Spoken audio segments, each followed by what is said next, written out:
ನೋಡ ಬೆಳದ್ದು ಸಾಮಾನ್ಯ ಬೆಳೆದಿದ್ದಾವೆ. ಬೆಳತ್ತಂದ್ರೆ ಹಾಗೀಗಲ್ಲ, ಮತ್ತೆ ಬೆಳತ್ತೆ ಅಂತ ಹೇಳಿದ್ರೆ ಬೆಳಕಿನ ಬಾಕಿ ಇಲ್ಲ, ಬರೀ ಅಡ್ಡಾದ ಬಿಟ್ಟು ಉದ್ದಾತಲ್ಲ.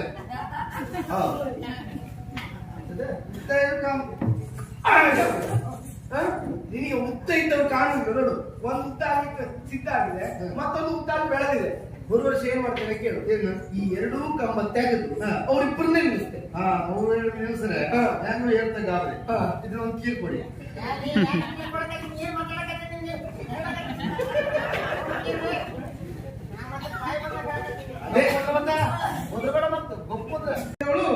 ನಾಯಿಗೆ ಅನ್ನ ಹಾಕಿದ್ರೆ ನಿಯಂತ್ರಣದಿಂದ ಮನೆ ಕಾಯ್ತಾ ಇತ್ತು ಅಂತ ಹೇಳುವುದು ಯಾರು? ಕಾಗೆಗೂ ಅನ್ನ ಹಾಕದವ್ರು. ಯಾರು? ಕಾಗೆಗೂ ಅನ್ನ ಹಾಕದವ್ರು. ಕಾಗೆ ಅನ್ನ ಎಷ್ಟು ಬೇಕು? ಒಂದಿಷ್ಟು ಸಾಕಾಗ್ತದೆ. ನಾಯಿಗೆ ಎಷ್ಟು ಬೇಕು? ಒಂದಿಷ್ಟು ಸಾಕ.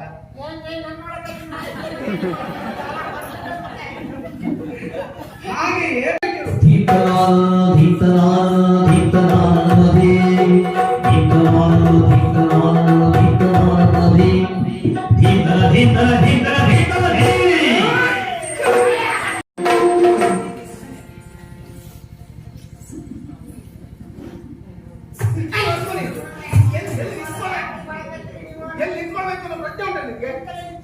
ಮಹಾರಾಜ ಪಕ್ಕ ಬಂದು ನಿಂತ್ಕೊಂಡು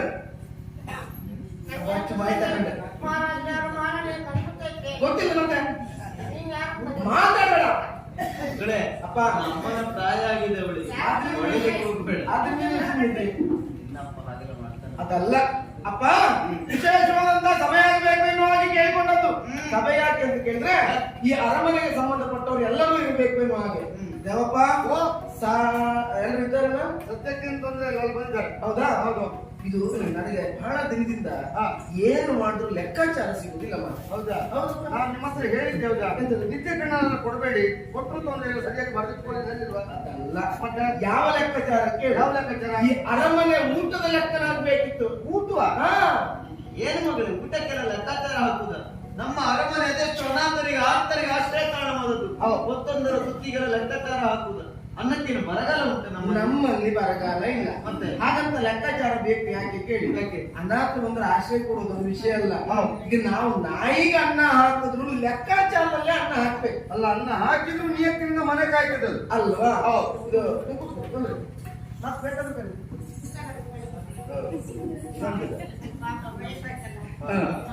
ಅವರಿಗೆಲ್ಲ ಸಹಿತ ಹೇಳೋದು ಅಡ್ಡಿಲ್ಲ. ಅದಲ್ಲ, ಈ ಊಟದ ಲೆಕ್ಕ ಎಷ್ಟು ಉಂಟು ನೋಡಿ. ತಿಂಗಳ ಲೆಕ್ಕ, ವರ್ಷದ್ದೆಲ್ಲ ಬೇಡ, ತಿಂಗಳ ಲೆಕ್ಕ ಎಷ್ಟು ಉಂಟು? ಸಿಗನಾಗ್ಲಿಲ್ಲ. 7,000 ವರಹ. ಎಷ್ಟು? 7,000.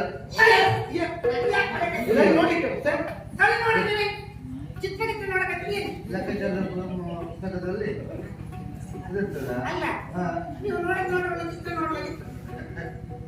ಎಷ್ಟು ಕಣತಿಗಳಿದಮ್ಮ? ಈ ತಿಂಗಳ ಲೆಕ್ಕ ಕೇಳಿದ್ ನಾನು. ಈ ತಿಂಗಳಲ್ಲಿ 14,000 ವರ. ಎಷ್ಟು? 14,000. 14 ನಿಮ್ದಲ್ಲ, ನಿಮ್ಮ ಅಪ್ಪ ಇಂದು ಹಾಗೆ ಹೋಯ್ತೆ. ಮತ್ತೆ 7,000 ಇದ್ದ ಲೆಕ್ಕ 14,000ಕ್ಕೆ ಬಂದು ಮುಟ್ಟಿದೆ. ನಮ್ಮ ಸಮಸ್ಯೆ ಆದದ್ದೇ ಅದು. ಏನು? ಕುಳಿ ತುಂಬುವಂತಹ ದಂಡಪಿಂಡಗಳ ಸಂಖ್ಯೆ ಹೆಚ್ಚಾಗಿದೆ, ದುಡಿಯುವ ಸಂಖ್ಯೆ ಕಡಿಮೆ ಆಗಿದೆ. ನೋಡ ಬೆಳದ್ದು ಸಾಮಾನ್ಯ ಬೆಳೆದಿದ್ದಾವೆ. ಬೆಳತ್ತಂದ್ರೆ ಹಾಗೀಗಲ್ಲ, ಮತ್ತೆ ಬೆಳತ್ತೆ ಅಂತ ಹೇಳಿದ್ರೆ ಬೆಳಕಿನ ಬಾಕಿ ಇಲ್ಲ, ಬರೀ ಅಡ್ಡಾದ ಬಿಟ್ಟು ಉದ್ದಾತಲ್ಲ.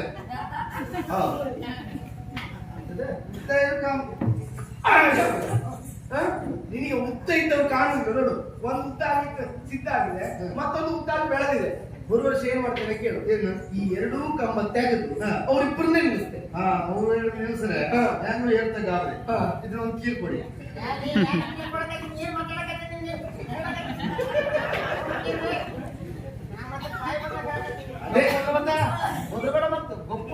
ನೋಡು, ತಿನ್ನಬೇಕಾ ಕರ್ಮಕ್ಕುಂಟು ಅಂತ ತಿನ್ನೋದಲ್ಲ, ತಿಂದ ಅನ್ನ ಕರ್ಕೊಂಡೇ ಆದ ಕೆಲಸ ಮಾಡಬೇಕು. ಈ ಅನ್ನಕ್ಕೆ ಭಾರವಾಗಿ, ಭೂಮಿಗೆ ಭಾರವಾಗಿ, ಅನ್ನಕ್ಕೆ ದಂಡವಾಗಿ ಬದುಕುವುದಕ್ಕಿಂತಲೂ ಎಲ್ಲಾದ್ರೂ ಭಿಕ್ಷೆ ಬೇಡ. ಒಳ್ಳೇದು. ಏನು ಭಿಕ್ಷೆ? ದೇವಪ್ಪ, ಮಹಾರಾಣಿ ಯಾರು ಹೇಳ್ತಾರೆ ನಮ್ಗೆ ಅರ್ಥ ಆಗುದಿಲ್ವೇನೋ ಅಲ್ವಾ? ಇಲ್ಲಿ ಯಾರು ಹೆಡ್ಡರು ಇಲ್ಲ, ದಟ್ಟರು ಇಲ್ಲ, ಅವರವರ ಮಟ್ಟಿಗೆ ಅವರವರು ಬುದ್ಧಿವಂತರೇ ಇದ್ದಾರೆ. ಅದವಳಿಗೆ ಅರ್ಥ ಆಗಲ್ಲ ಅಂತ ಕಾಣ್ತದೆ ಅಲ್ವಾ? ಏನ್ ಹೇಳಿದವಳು? ನಾಯಿಗೆ ಅನ್ನ ಹಾಕಿದ್ರೆ ನಿಯತ್ತಿನಿಂದ ಮನೆ ಕಾಯ್ತಾ ಇತ್ತು ಹೌದು. ಅಂತ ಹೇಳುವುದು ಯಾರು? ಕಾಗೆಗೂ ಅನ್ನ ಹಾಕದವರು. ಯಾರು? ಕಾಗೆಗೂ ಅನ್ನ ಹಾಕದವರು. ಕಾಗೆ ಅನ್ನ ಎಷ್ಟು ಬೇಕು? ಒಂದಿಷ್ಟು ಸಾಕಾಗ್ತದೆ. ನಾಯಿಗೆ ಎಷ್ಟು ಬೇಕು? ಒಂದಿಷ್ಟು ಸಾಕ.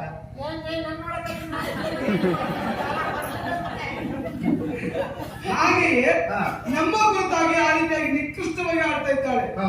ಎಂತ ಸಂಸ್ಕಾರವನ್ನು ನನಗೆ ಗೊತ್ತಿಲ್ಲ. ಅಲ್ವಾ? ಆದ್ರೆ ನಮ್ಮ ಭಾರತೀಯ ಪರಂಪರೆಯಲ್ಲಿ ಹಾ. ನಮ್ಮ ಈ ನೆಲದಲ್ಲಿ ಬೆಳೆದು ಬಂದ ಸಂಸ್ಕಾರ ಸಂಸ್ಕೃತಿಗಳು ಹೇಗೆ ಗೊತ್ತಾ? ಹಾ.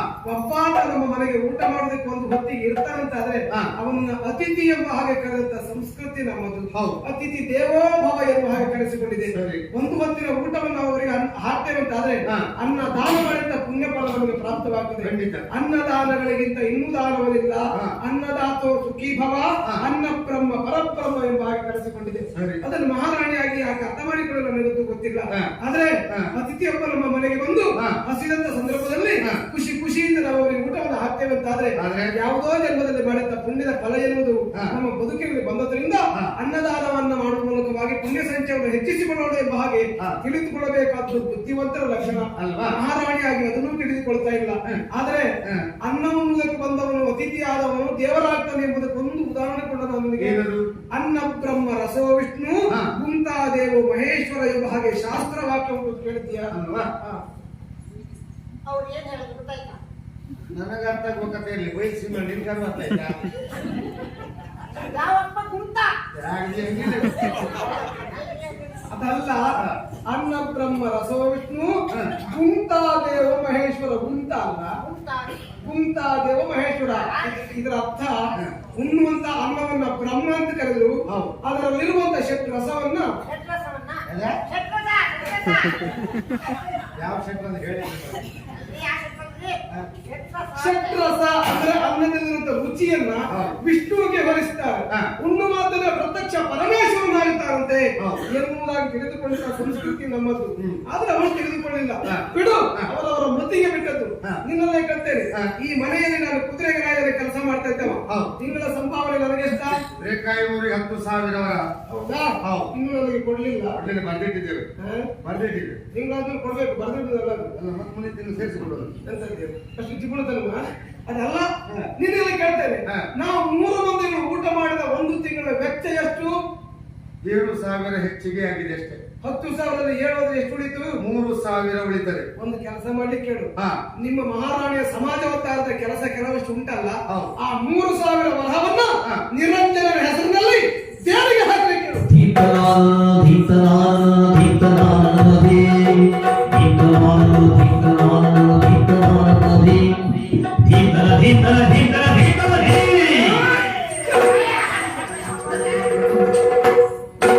ನಿರಂಜನ, ಪ್ರಭು. ನಿನ್ನ ಬದುಕಿನಲ್ಲಿ ಅತ್ಯಂತ ಅಗ್ನಿ ಪರೀಕ್ಷೆಗಳೇ ಸಂಭವಿಸ್ತಾ ಉಂಟು.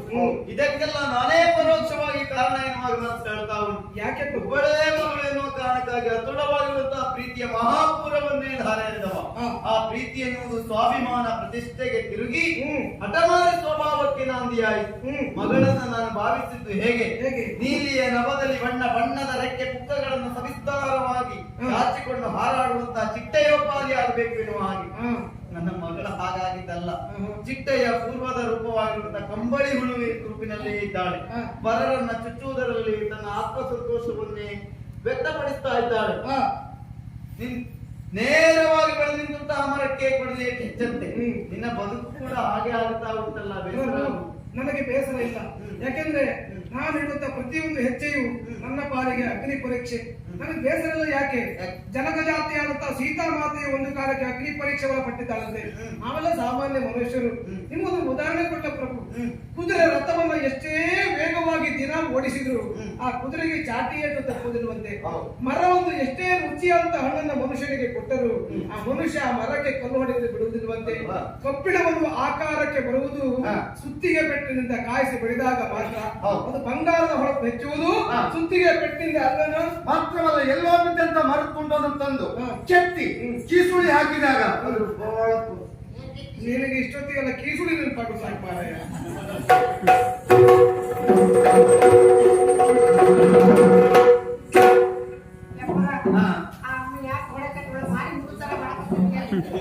ಈಗ ಅಲ್ಲ, ಈಗ ಅಲ್ಲ, ನೀನು ಬರುವ ಮೊದಲು ನಾವು ಹೊಡಿತಾ ಇದ್ರು ನನಗೆ. ನಿಮ್ಗೆ ಆದ್ರೆ ಇಷ್ಟು ದಿನ ನೀನು ಖರ್ಚು ಮಾಡಿದಾಗ ಸಂತೋಷ ಏನ್ ಗೊತ್ತಾ, ನನಗ್ ಬೀಳುವ ಪೆಟ್ಟಲ್ಲ ನಿಮ್ಗಂತ ಇತ್ತಲ್ಲ, ಅದೊಂದು ಸಂತೋಷ. ನಂಗೆ ಅವಳು ಬಂದಾಗ ಒಂದು ಮಾತು ಹೇಳಿದ್ನ, ಹಾ, ಈ ಎಣ್ಣೆ ಹಾಕಿ ಹಿಂಡಿ ಏನು ಹೋಗ್ತದ ಹಾಲಲ್ಲಿ ಬರ್ತದೆ.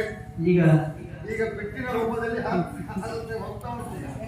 ಹಾಗಂತ ದೊಡ್ಡವರು ಹೇಳುವ ಹಾಗಂತ ಹೇಳಲಿಕ್ಕಿಲ್ಲ. ನೀವೇನೇ ತಪ್ಪು ಮಾಡಿದ್ರು ನಾವು ಸುಮ್ಮನೆ ಉಳಿಬೇಕು. ಹೇಳುವ ವಿಷಯ ಕೇಳಿಲ್ವಾ, ಹೇಳಿದ್ರೆ ಅಪ್ಪ ಅಪ್ಪಿ ಹೊಡಿತಾ, ಹೇಳದೆ ಇದ್ರೆ ಅಪ್ಪ ನಾಯ್ತು ಅಂತ ನಿನ್ನ ನಾವು ದಿನ ತಿಳಿಸ್ತೀರ.